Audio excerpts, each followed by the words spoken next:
I'm Lauren, I'm the Senko at Withernsea Primary School. And I'm Olivia, I'm the assistant head who oversees EYFS and Key Stage 1.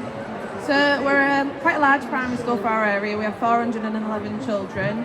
25% of our children are on the SEN register, and we will have 42 EHCPs by the end of the year.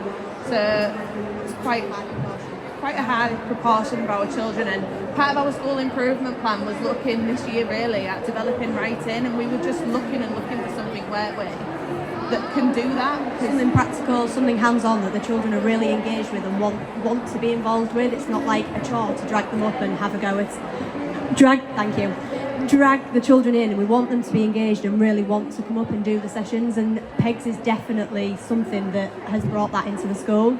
So we originally came across PEGS when we were working with the Sensory and Physical Teaching Service, and Michelle Stone, who works for them, also works for the National Handwriting Association, and we got into a really long discussion with her, didn't we? And she'd mentioned that she'd been working with PEGS to paper and how beneficial it's been, and we'd actually seen it in one of the nurseries, which is one of our feeder nurseries, and how beneficial it had been for the child that was going to be joining our cohort in September, which has been fantastic, hasn't it? And our children come into our setting, we have a nursery F1, but we have so many feeder nurseries around us that our F1 isn't always brilliantly attended, which means when we get them in F2, they're generally like brand new to us. We've got no understanding of sort of their skills, and they generally come in significantly below that national average. So we have a lot of work to do to get them to GLD by the end of the year. The children that we had 6 children in our case study, and we had a real range of children. So the first child that we had Amelia. So Amelia she attended our F1 and is on track for GLD, but she needed a bit of a push to get there, particularly with her writing. At home, Amelia speaks Chinese, but comes into school and flicks to English like it doesn't faze her at all. Her spoken language is generally really strong. However, her understanding can be a little bit off. So you'll ask her to do a task, she will go off and do the task, but it might be slightly different to what you were sort of expecting it to look like. Moving into PEGS for Amelia has been absolutely fantastic. The listen bit at the beginning, she has that language, she's hearing it all of the time, that positional directional language, colours, numbers. You're looking at top, bottom, middle, left, and she's hearing that all of the time. You then get the opportunity when she is putting the PEGS into the board to see how much she's retained and what she's understood. So what we often found with Amelia was she would start with the PEGS, she could get the colour, she generally would know it was 4 or 5, but she might start at the right hand side. So again, you would take her back, holding up your left hand, holding up your right hand, and getting her to go back to that language, and that repetition has been amazing for her. She knows exactly what's coming, it's just building that understanding of language. Once the PEGS are in the board, it's then that application onto paper. So like Angela was saying, that going in an anti-clockwise direction, not only has it then built her listening skills, you're building the motor skills within her hand, and that's transferred into the paper. We've created books for the children, and the progress, we'll have them on the stand after. The progress that they've made just in 16 sessions is unbelievable. I think coming into it, we didn't expect there to be as much progress as there is. It's absolutely blown us away, hasn't it? So there is within the book a further final assessment that shows even greater progress. I think anything else for me? Yeah, just so that is just 3 weeks difference in the assessments. The one that we've done finally, you'll be able to see if you come over to the stand at the end, because it was fantastic. Yeah. Our second child was CJ. So CJ didn't attend our F1, and he didn't attend any of our feeder nurseries. He was very much coming in blind. He didn't know a single soul within the nursery, and he didn't speak for the first 5 weeks. He was completely silent. He didn't speak to adults, he didn't speak to children. You would find him playing on his own all of the time. He joined our case study, and he now has a really strong friendship group. He was talking within the group. The first week he was silent. He did exactly what I asked him to do, but he couldn't engage with me, he couldn't engage with the group. By the end of the session, you see him within the unit playing with the group of children that he came up with. You see that he's just so much more confident, and actually it's the polar opposite now. When he comes in, he literally talks your ear off. He's like, I've got 5 red pegs and I'm going to build this, and he's constantly chatting. So even stepping away, we were talking to Charlie earlier, we saw PEGS to paper as a fine motor intervention, but it is so much more than that. Again with CJ, he at the beginning was really wary of putting the pegs in and then transferring it to the paper. But because you start with the pegs within the programme, they're putting the pegs in, any mistakes that they make are easy to fix. The peg comes out and it goes into the right place. Whereas we often find that when children have to go straight to pen to paper, they're really reluctant. The pen won't be picked up, they just won't write, particularly our boys. We find with our cohorts that the majority of children that don't reach GLD is due to writing, and last year only 13% of our boys got to GLD for writing, which as a school is not good enough. We know that needs to be better, and by rolling out this programme we can already see that it will make a significant difference. Again for CJ, his progress with the fine motor and the letter formation has been phenomenal. So he couldn't, a lot of his letters were backwards. He was really like jagged when he was writing with his pen. It was like almost like a dot to dot when he'd done his letters.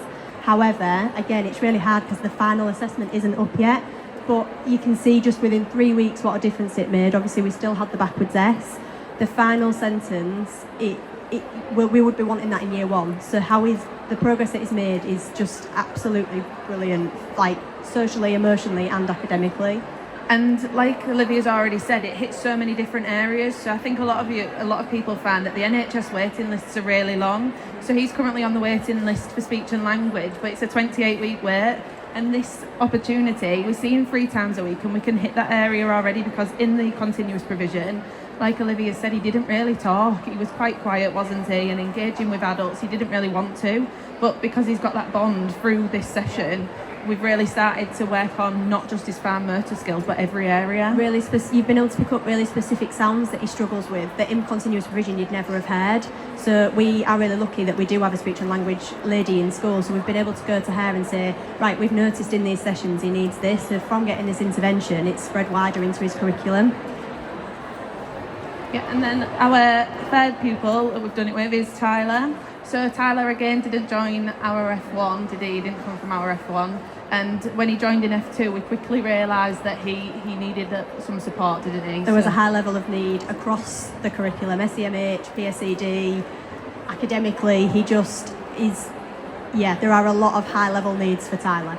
So we started off the intervention with him, and originally he couldn't sit still for, I'd say, longer than 30 seconds. Yeah. So what we've done is we've been able to feed the pegs to paper into our, we call them graduate response plans, but there are individual education plans. There are support plans for our SEND pupils. And as the pegboard, we've gone through it, the pictures get progressively more difficult. And what we've done is worked that into how long he's been sitting for. So now he will sit for a 5-minute session and do pegs to paper. He needs to get up and walk around, but that is such progress that we've been able to see just from an intervention that we weren't aware of at the beginning of the year. And we had to start one-to-one for him. My first session, I took half of the children, 3 of the children together, Tyler being one of them, and it for him it was too much. So his first 3 sessions were one-to-one, like individual. The sessions take about 10-15 minutes, so there's more than enough time to get that done.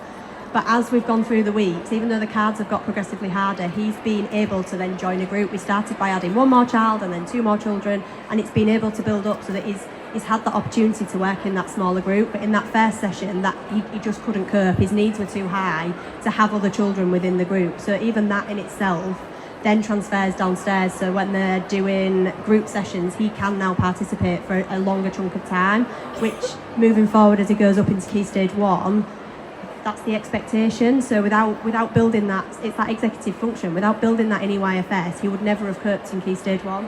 And for pupils like Tyler, what we found is at the beginning of the year, engaging him in any form of writing task, he was like, not doing it. Sit down, pick up a pencil, I don't want to do that. So, but what he does now is we go, it's pegs time, and he's like, pegs time! And he can be knee deep in the mud area outside, and he is still coming. As soon as I walk in, I'm like, going to do a job, and he's like, his mud suit's off, and he's coming. So to get a child out of the digging mud area to do something that is writing based is for us unheard of. So that is, that's our biggest win, I think, with Tyler this year. And with the assessments that you can see, we don't expect them to do a sentence every session. That is just, the first sentence was just the sentence. Then we went to the pegs, we did that for 3 weeks, and then that was the progress that he made. and that's why he's so excited to come out to it, and CJ is as well. Yeah. And all the boys we do it with. But what we're looking at next year is we're going to be rolling out, we're going to become sort of writing it into our curriculum, like I said, on our plans for the next year. And like what we really wanted to achieve this year was writing, and we're going to embed this through the curriculum now, aren't we? Within our EYFS, we've been rewriting it. Alongside the early years pack, you'll see on the stand there's one called Pat and Pursue, and we're hoping to start that straight away in our continuous provision, so that the children are used to seeing the pegs. It'll be adult led. They'll understand the process behind it, of the picking it up with your non-dominant hand, passing it over and putting it into the pegboard, so that when we come to the assessment pack, the children are already preloaded with the information of what to expect, and then all children right from the start will have already started to strengthen those skills, come to the assessment, and then we're hoping that then covers all of the children across the year. Yeah, and what we've said is Pegs to Paper do a send set as well, don't we, which we've been looking at as well. But the children that don't meet that, they then have the opportunity to carry it on later through them set interventions, and we've been doing that already with some of our pupils, haven't we? Yeah. And even they're so excited to come out and write. And we have children right up to year 6 doing that at the moment, and that can be really hard. So yeah, the way that the packs progress allow that to continue right through their education, I suppose, so that they're constantly building those skills where they're needed. And what I would say is that we didn't know Pegs to Paper before. We're not paid for this. We're just saying it because it is amazing, and it's changed the way we're looking at things as a school. Yeah. I think the whole school is like sick of hearing about Pegs to Paper. We just talk about it all of the time. It's become like our life. It's taken over our last few weeks in school, but there's no way it can when you're seeing such incredible progress from such a small space of time, and an intervention that doesn't take very long. But please do come over to the stand and talk to us and ask us any questions. We've got our books, and we've got some other books that we've been doing as well, so we'll answer anything you would like to hear. And thank you. We're very new to this, so we really appreciate you listening.